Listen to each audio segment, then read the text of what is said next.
နေမင်းကြီးကိုတောင်ကွဲသွားစေနိုင်တဲ့တောင်ပန်တစ်ချေရဲ့အင်အားကိုသင်ခံစားဘူးသလား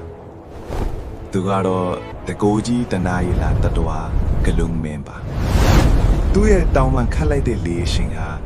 ပင်လေရေပင်ကိုတစ်ချမ်းကွဲသွားစေနိုင်တဲ့အထိပင်းထန်လုံးနဲ့ကြာအားလုံးရဲ့အထက်ကောင်းကင်ရဲ့အရှင်သခင်ပေါ်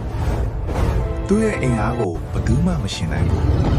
ယတနာတွေကိုစောင့်ကြတဲ့တမိုးကြီးနဲ့ဓာတ်တွေတောင်ဂလုံးရဲ့အရေးကိုမြင်တဲ့တောင်းလို့ရတယ်ဒါဟာတာမန်ကတကောင်းရဲ့ခေါ်အားမျိုးကိုပဲဖြစ်စည်းမရတဲ့ယုံကြည်ချက်နဲ့ဆွမ်းနာကိုပုံစံနေတာပါတကယ်ချင်းတခါတလေကျွန်တော်တို့ဘဝမှာလည်းအခက်ခဲဆိုတဲ့ပင်လယ်ကြီးကိုဖြတ်ကျော်ဖို့ဂလုံးမင်းလို့ဆွမ်းအားမျိုးနောက်မဆုတ်တန်းတိုက်ခိုက်မဲ့တတိမျိုးလိုအပ်တယ်လို့မထင်ဘူးလားအမြင်ဆုံးကိုပြန်တန်းခြင်းသင်ရင်တွေကဂလုံးကိုအိပ်ပျော်မနေပါစေနဲ့